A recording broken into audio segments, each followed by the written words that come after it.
우리는 모세의 인생을 생각해 볼 때에 그는 아름다운 가나안 땅을 바라보면서 아름답게 살다가 하나님께 간 그런 사람으로 생각합니다. 그래서 오늘 말씀의 제목은 모세의 아름다운 인생, 모세의 아름다운 인생입니다.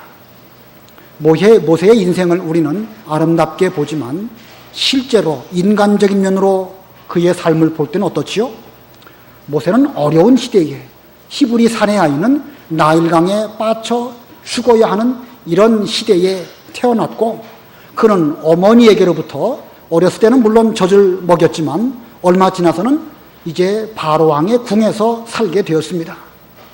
그가 나이 40이 되었을 때에는 사람을 죽이는 일을 범하게 되었고, 그래서 애굽을 떠나서 미디안 광야에 가서 40년씩이나 양을 치는 생활을 하였습니다.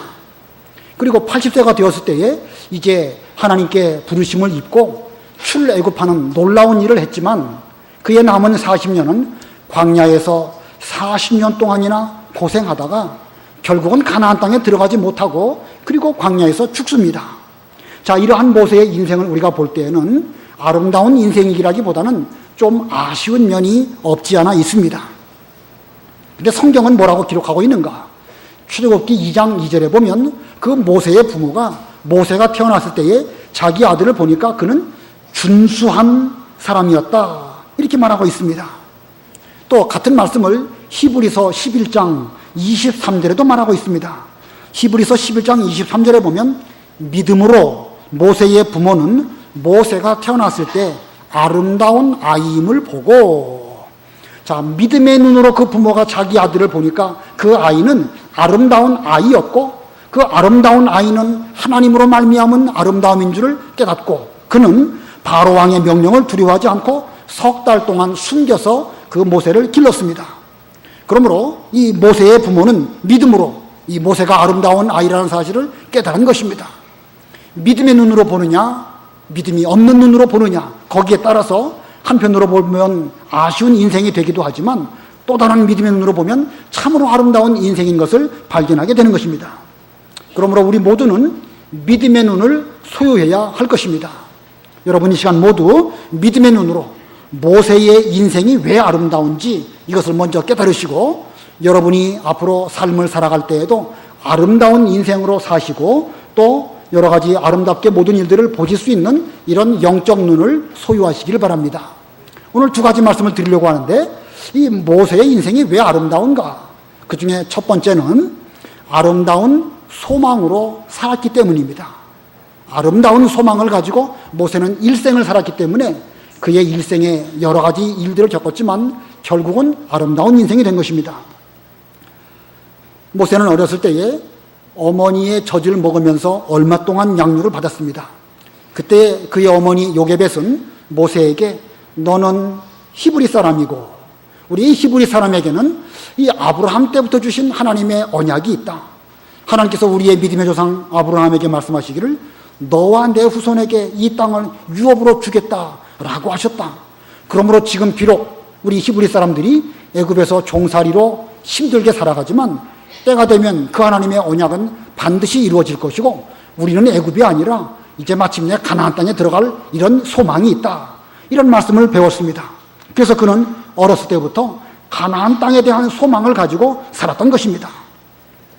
그가 어른이 되었을 때에도 그는 이 소망을 이루기 위하여 나름대로 노력을 했습니다.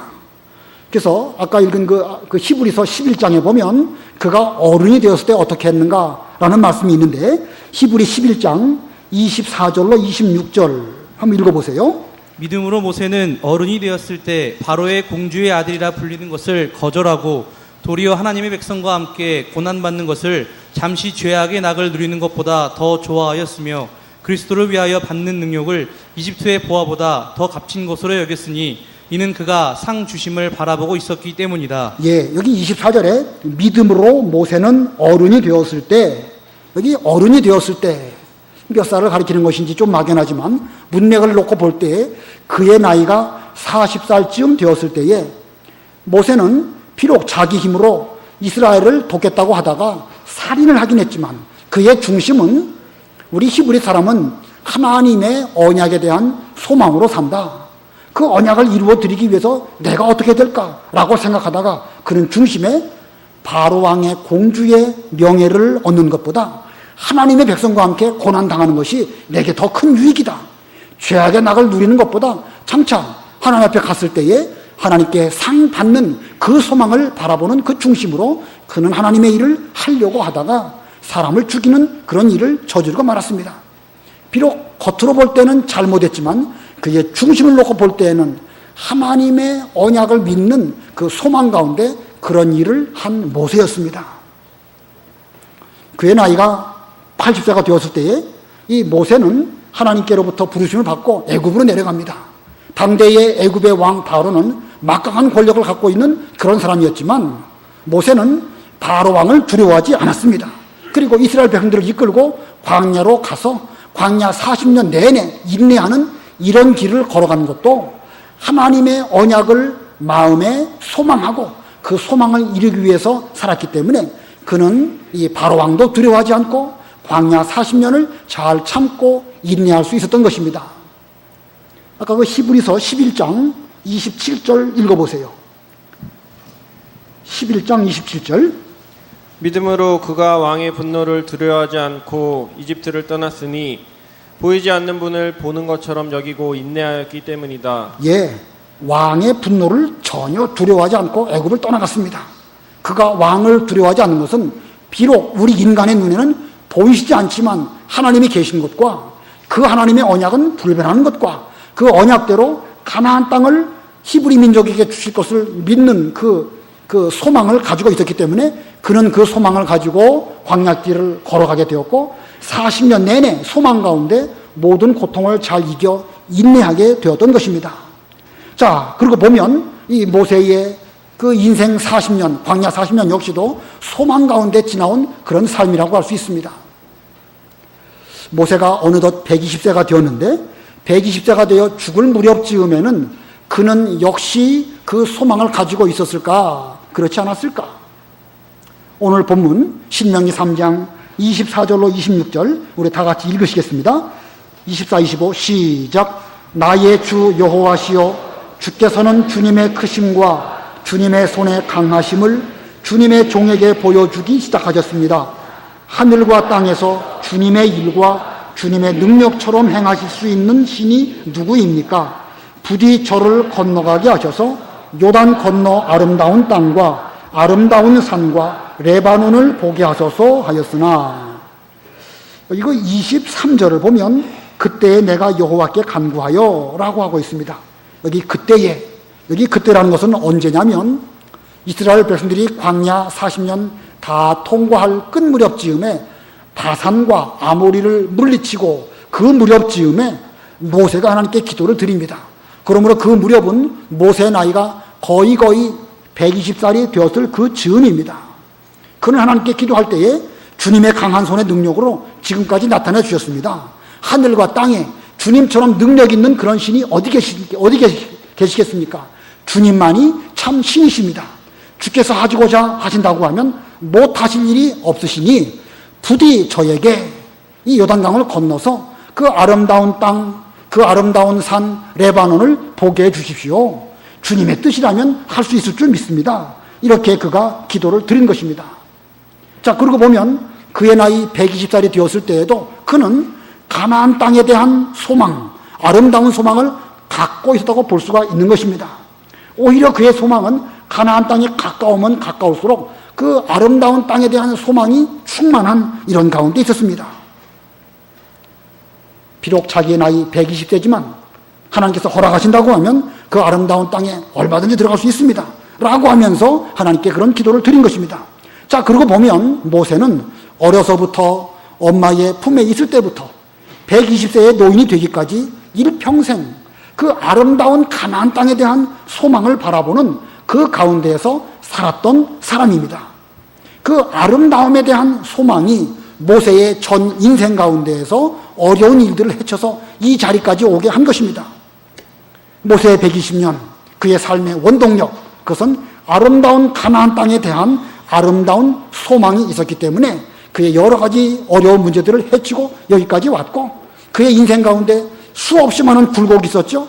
실패도 있었고 또 여러 가지 원망을 들으면서 힘든 일들도 있었지만 결국은 모세의 인생이 아름답게 되어진 것은 그의 심령 속에 있었던 아름다운 이 소망, 뜨거운 열정, 이것이 있었기 때문에 그는 아름다운 인생을 살다간 하나님의 일꾼이 된 것입니다. 현재 예수님을 믿는 우리 모두에게도 모세와 똑같은 그런 소망을 하나님이 우리들에게도 주셨습니다. 모세에게는 가나안 땅을 주셨지만 우리에게는 가나안 땅보다 훨씬 더 아름다운 천국의 소망을 우리에게 주셨습니다. 우리도 이 소망을 가지고 이 세상을 살아간다고 하면 이 세상에 여러 가지 어렵고 힘든 일이 있겠지만 그러나 못 감당할 시험이 전혀 없습니다. 아무쪼록 우리 모두들도 여러분 속에 있는 이 아름다운 소망을 가지고 힘들고 어려운 일들을 이기고 극복해서 신앙으로 전진하여 우리의 삶 역시 모세처럼 아름다운 인생을 사시는 여러분들이 다 되시기를 바랍니다. 두 번째로 이 모세의 인생이 왜 아름다울까? 두 번째는 하나님의 뜻에 순종했기 때문입니다. 그는 하나님의 뜻에 순종했기 때문에 그의 인생은 아름다운 인생입니다. 이 모세 속에 있는 이 가나안 땅에 대한 소망, 그것이 원동력이 되어서 한평생을 살아왔지만 만일 그 소망이 자기가 하고 싶은 대로 모든 일을 다 할 수 있는 이런 소망으로 통제 없는 그런 소망이었다고 하면 그의 인생은 아름다운 인생이 될 수가 없었습니다.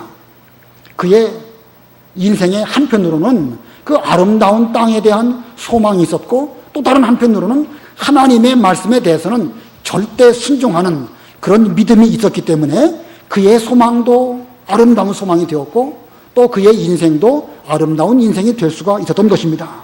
오늘 이 본문의 모세는 이 아름다운 땅에 들어가기를 간절히 소망했는데 그때 하나님께서 하나님의 뜻이 무엇인지를 일깨워 주셨습니다. 그리고 모세는 그 하나님의 뜻에 절대 순종했습니다. 오늘 본문에 모세에 대한 하나님의 뜻이 무엇인가?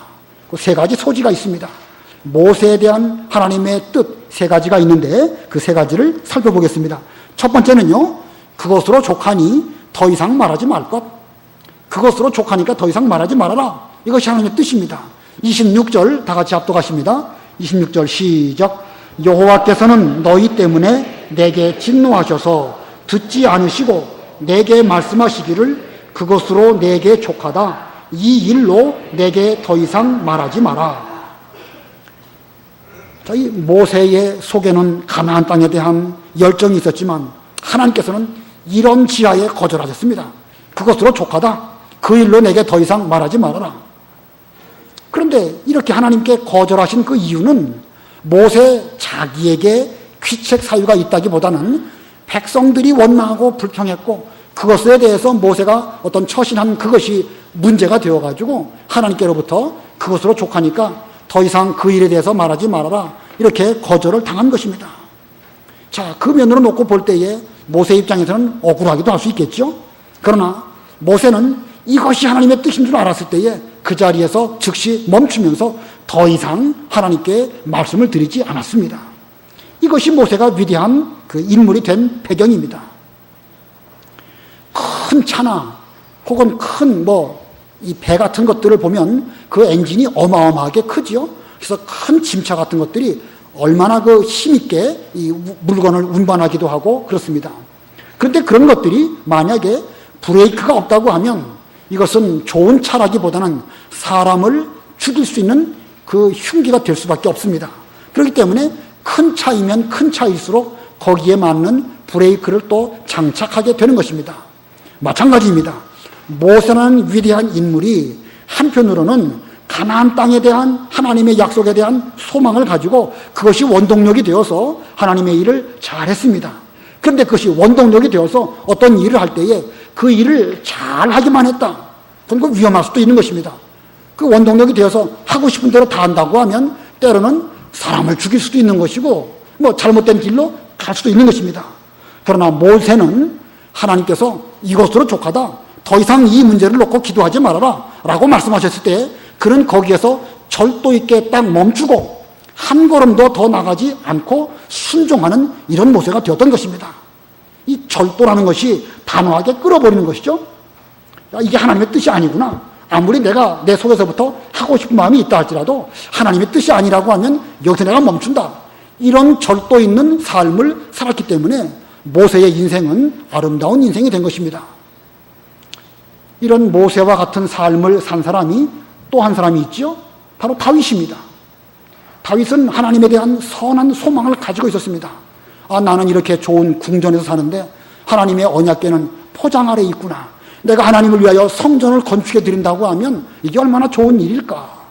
얼마나 좋습니까? 아름다운 소망이지요. 그래서 그 뜻을 이제 말씀을 드렸지만 하나님께서는 거절하셨습니다.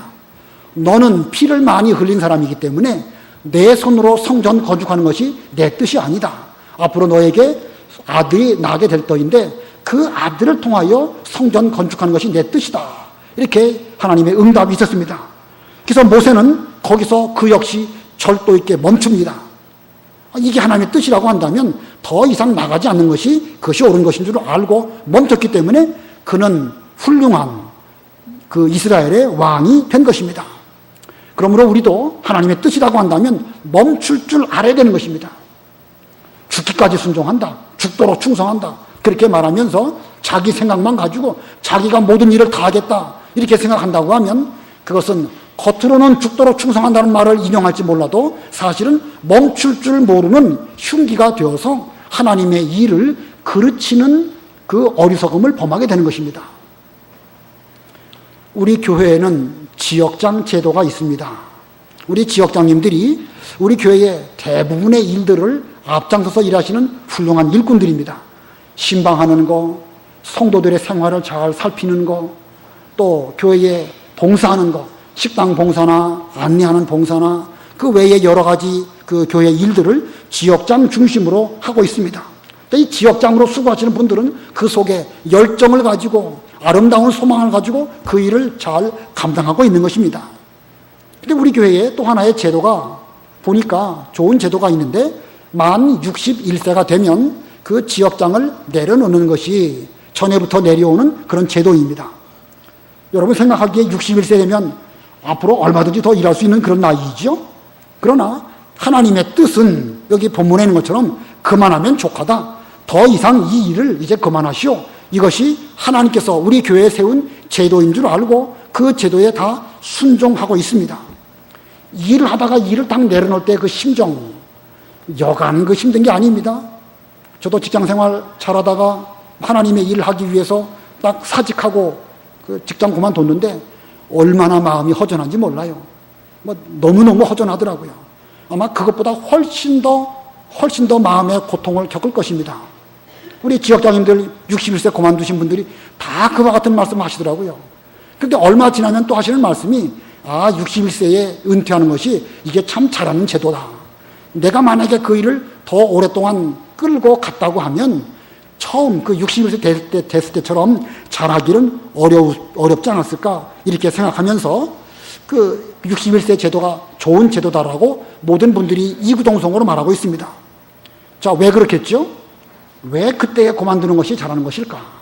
그 원리적으로 가만히 생각해 보면은요, 충분히 일할 수 있을 때에 가장 잘 일할 수 있는 그 시점에 그 일을 딱 그만두게 되면 그 가장 좋은 상태에서 다음 사람에게 그 지역을 인수인계하게 되는 것입니다.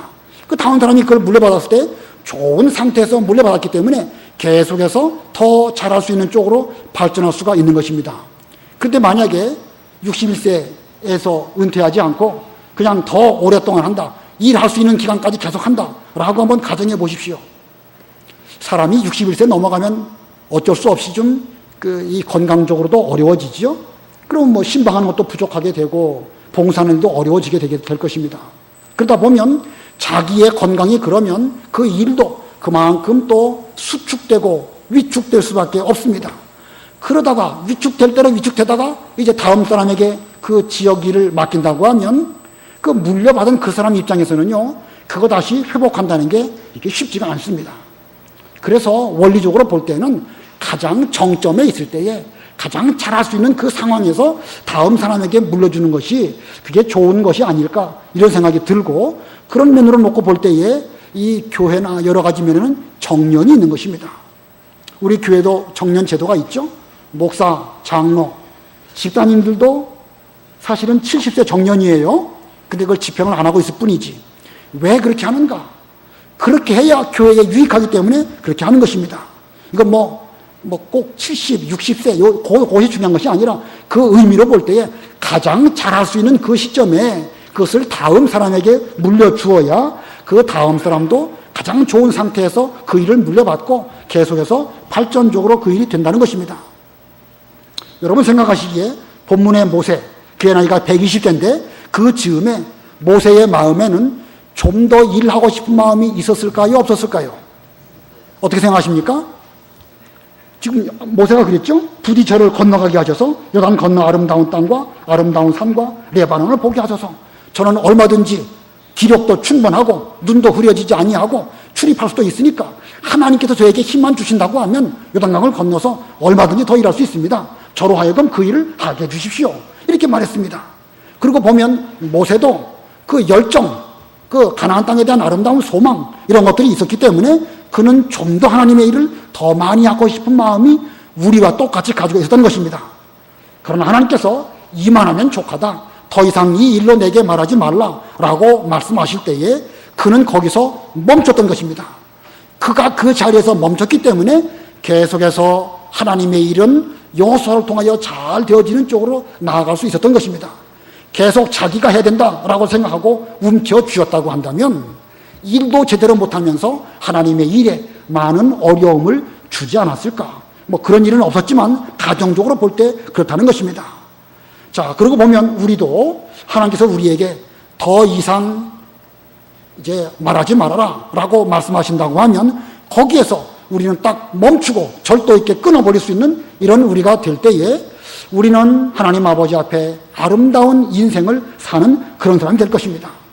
그러고 보면 우리에게는 이 두 면이 다 필요해요. 한편으로는 우리 마음속에 열정을 가지고 가나안 땅에 대한 소망을 가지고 아름다운 소망으로 맡기신 모든 일들을 최선을 다해서 우리가 120세까지 산다고 하면 120세까지 최선을 다해서 노력을 하다가 하나님께서 이만하면 됐다. 더 이상 이제 하지 말아라 라고 말씀하신다고 하면 거기서 딱 내려놓는 이런 우리가 될 때에 우리의 인생 역시도 모세처럼 아름다운 인생이 될 것입니다. 아무쪼록 여러분들도 이와 같은 길을 잘 걸어가시기를 바랍니다. 두 번째 소지, 하나님에 대한, 모세에 대한 하나님의 뜻. 두 번째는 산꼭대기에 올라가서 가나안을 바라볼 것. 산꼭대기에 올라가서 가나안을 바라볼 것. 27절입니다. 다 같이 합독하십니다. 시작. 너는 비스가 산꼭대기에 올라가서 눈을 들어 동서남북을 바라보아라. 내가 이 요단을 건너지 못할 것이기 때문이다. 자, 이 하나님의 뜻은 모세가 모든 것을 그만두고 이제 그 다음 계대에게 물려주라는 것입니다. 그러나 그렇다고 해서 올 스톱, 나는 이제 아무것도 못한다. 하려면 너희들이 다 알아서 해라. 나는 상관없다. 이렇게 하라는 뜻이 아닙니다. 모세에 대한 하나님의 뜻은 앞으로 하나님의 구원 역사가 어떻게 이루어지게 될지 너는 산꼭대기에 올라가서 가나안 땅 동서남북을 잘 바라보라는 것입니다. 저 북쪽으로 레바논, 저 건너편으로는 지중해, 그리고 남쪽으로는 애굽 그 북쪽 거기까지 바라보면서 하나님의 구원 역사가 어떻게 이루어지고 그 땅 구석구석에 앞으로 믿음의 후대들이 어떤 신앙생활을 하게 될 것인지를 믿음의 눈으로 바라보는 그런 삶을 살아라 라고 지금 27절에서 말씀하신 것입니다. 산꼭대기에 올라가서 단순히 육신의 눈으로만 바라보라는 것이 아니고 하나님의 구원 역사가 어떻게 이루어질까? 이스라엘 백성들이 가나안 땅에 살 때 어떤 모습으로 하나님께 영광을 돌려드리며 그들이 평안한 가운데 살까? 이걸 좀 생각해 보면서 너의 삶을 잘 마무리 지어라. 이런 뜻입니다. 자, 하나님께서 모세에게 가나안 땅을 동서남북으로 바라보라 하신 말씀은 이미 모세 때보다 한 500년 혹은 600년 이전에 아브라함에게도 주신 말씀입니다. 창세기 13장에 보면 하나님께서 그 아브라함이 그 롯이 아브라함을 떠나갔을 때에 말씀하시기를 너는 눈을 들어 이 땅을 동서남북으로 바라보아라. 내 눈으로 보이는 이 땅을 너 안의 후손에게 주겠다. 너는 그 땅을 가로와 세로로 종과 횡으로 행하여 보아라. 이렇게 말씀하십니다. 그래서 아브라함이 그 말씀대로 순종해서 가나안 땅 가는 곳마다 단을 쌓고 하나님께 제사를 드립니다. 한번 읽어보겠습니다. 창세기 13장 14절로 17절 롯이 아브라함에게서 떠난 후에 여호와께서 아브라함에게 말씀하셨다. 너는 눈을 들어 너 있는 그곳에서 동서남북을 바라보아라. 내가 보는 모든 땅을 내가 너와 내 후손에게 영원히 줄 것이다. 내가 내 후손을 땅에 티끌 같게 할 것이니 사람이 땅에 티끌을 셀 수 있다면 내 후손도 셀 수 있을 것이다. 너는 일어나 그 땅을 가로와 세로로 걸어가라. 내가 그것을 내게 줄 것이다. 예, 지금 롯이 아브라함을 떠나갔습니다. 그럼 아브라함의 마음이 얼마나 허전하고 쓸쓸하겠습니까? 현재의 아브라함에게는요, 무슨 큰 기업, 가나안 땅의 한 평의 땅 그런 게 없습니다. 사도행전에 보면 발붙일 만큼의 유업도 주시지 않았다라고 말씀하고 있습니다. 아무것도 현실적으로는 그에게 주어진 것이 없지만 하나님의 뜻은 너는 눈을 들어서, 믿음의 눈을 들어서 가나안 땅을 동서남북으로 바라보아라. 내가 보는 그 땅을 너와 내 후손에게 주겠다. 그리고 그 땅을 종과 횡으로 행하여 순종하면 그 땅을 너와 내 후손에게 주겠다. 이렇게 말씀하십니다. 자, 이런 말씀을 들었을 때 아브라함이 어떻게 했을까요? 그 역시도 높은 산에 올라가서 동서남북으로 할 수만 있으면 멀리 바라보려고 노력했을 것입니다. 할 수만 있으면 그 땅을 종과 횡으로 멀리 행하여 보면서 앞으로 이 땅을 우리 후손들이 차지하면서 하나님께 어떻게 예배를 드리며 살아갈까? 그는 그것을 바라보면서 종과 횡으로 행하는 생활을 했습니다. 그래서 창세기 13장 마지막 18절 그것도 한번 읽어보세요. 아브라함은 장막을 옮겨 헤브론에 있는 마므레의 상수리 나무 근처에 와서 살았는데 거기에서도 그는 여호와께 제단을 쌓았다. 예, 그는 가는 곳마다 가나안 땅에 하나님을 위하여 제단을 쌓고 거기서 제사를 드리면서 하나님께 감사하면서 앞으로 이 땅도 우리 후대들에게 주실 것인데 여기서 이 내가 믿음을 지키면서 하나님께 예배를 드린 것처럼 저들도 기쁨으로 예배를 드리게 해주십시오. 아마 그런 기도를 드리지 않았을까 생각이 듭니다. 자, 아브라함도 이렇게 살았고 또 모세 역시 그렇게 살았습니다. 지금 모세는 가나안 땅을 바라보기만 하는 거예요. 아무것도 없습니다. 그럴지라도 그는 그 땅을 바라보면서 앞으로 하나님이 주실 그 은혜와 복을 멀리서 살펴보면서 감사했던 것입니다. 다윗도 그렇죠? 아까 다윗에 대해서 말씀드렸는데 하나님의 뜻은 너는 피를 많이 흘렸으니까 성전 건축할 수 없다 이렇게 하셨습니다. 그러나 다윗이 나는 성전 건축할 수 없으니까 나는 아무것도 못한다. 내가 뭘 더 이상 하겠느냐 하고 그는 그 일절 아무 일도 하지 않은 상태에 있는 것이 아니고 비록 내 손으로 성전 건축은 못한다 할지라도 이 성전 건축에 내가 어떻게 참여할까라고 생각하면서 그는 할 수 있는 모든 재물들을 많이 모았습니다. 금을 10만 달란트를 모았고 또 그 여러 가지 목재, 석재, 심지어 건물 지을 때 필요한 못 하나하나까지도 많이 준비했습니다. 그리고 그는 솔로몬에게 말하기를 내가 이와 같이 많은 물질들을 준비해서 너로 하여금 성전 건축을 하게 했지만 이것만으로도 부족하니까 너는 힘써 일해라. 내가 했던 그 일에 더해서 더 많이 노력을 해서 하나님 성전을 잘 건축하기를 바란다. 이렇게 유언을 남기게 된 것입니다. 자, 이거 보면 다윗 역시도 같은 정신입니다. 거기까지 더 이상 말하지 말아라 라고 하셨지만 그 말씀을 순종하는 가운데에서 내가 할 수 있는 일이 무엇일까? 다윗 역시도 높은 산 꼭대기에 올라가서 앞으로 구원 역사가 어떻게 될 것인가를 자세하게 바라보는 이런 믿음으로 철저하게 준비했던 것입니다. 우리도 어느 시점 나이가 든다고 하면 더 이상 실무를 감당할 수 없고 모든 것을 내려놓는 그런 때가 있을 것입니다. 이미 그런 연세에 계신 분들도 계시고 또 우리 역시도 다 그런 때가 있습니다. 그러므로 우리 젊은 사람들은 나이 든 사람들 너무 구박하지 말고 나 역시도 그때가 올 것이다 라고 생각하면서 우리는 그때를 위해서 잘 준비할 뿐만 아니라 이제 그때가 되면 우리 역시도 모든 일들을 내려놓고 그 이후에 산꼭대기에 올라가서 가나안 땅을 동서남북으로 바라볼 수 있는 이런 마음 준비를 잘 해야 할 것입니다. 자, 눈을 들어 바라볼 수 있는 한 멀리 바라보는 이런 우리가 되어지고 하나님의 구원 역사가 어떻게 이루어질지를 자세하게 살펴보는 이런 믿음으로 살아야 할 것입니다. 베드로전서 1장에 보면은요, 그 옛날 선지자들이 신약 시대에 예수 그리스도로 말미암은 구원이 어떻게 이루어질 것을 멀리서 바라보면서 부지런히 조사하고 연구했다. 이런 말씀이 있습니다. 구약 시대의 이사야나 예레미야나 그런 사람들이 예수 그리스도가 오시고 그 구원 역사가 이루어질 것을 그들은 예언하긴 했지만 실제로 그게 어떻게 이루어질까?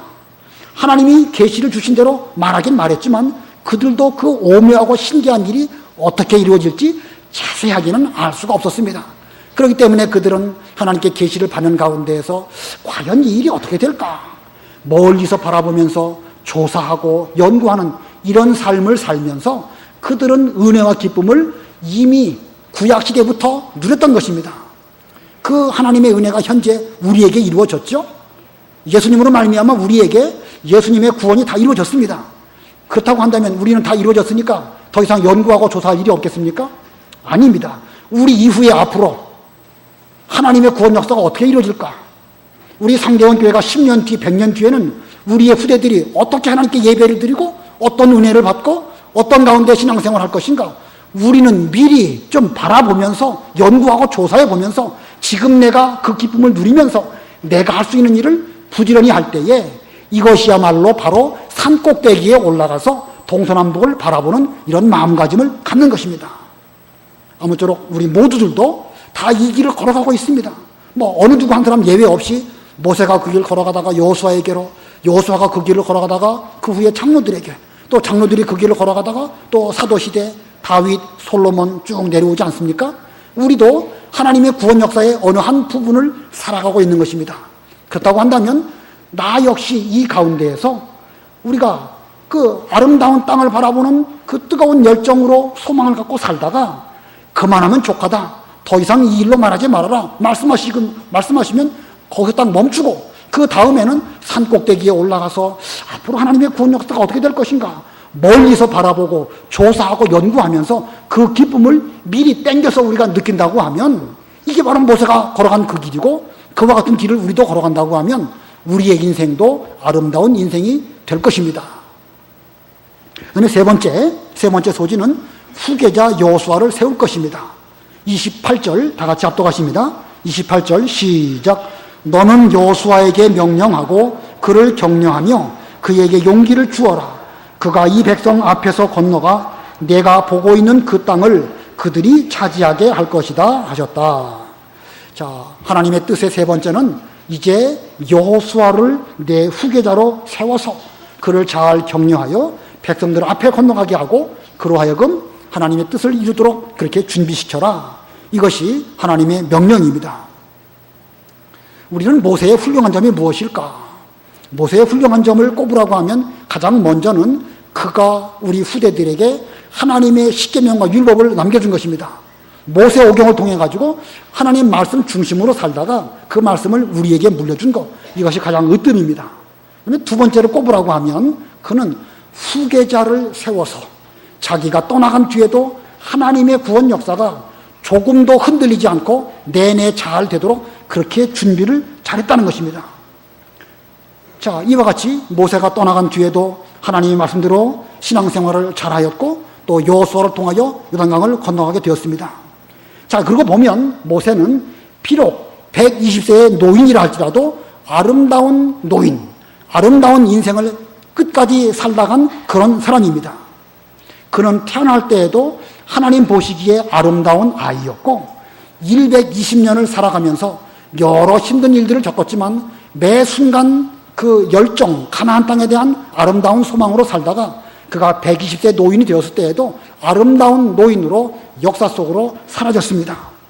자, 그의 전 인생이 아름다운 것은 하나님의 언약을 믿는 그 믿음 가운데 소망을 가지고 살았기 때문에 그는 아름다운 것이고 그 소망을 자기 임의대로 쓰는 것이 아니라 하나님의 뜻 안에서 잘 정제되고 정돈되고 질서 있는 가운데에서 하나님의 뜻을 이루어드렸기 때문에 그의 삶은 아름다운 삶이 된 것입니다.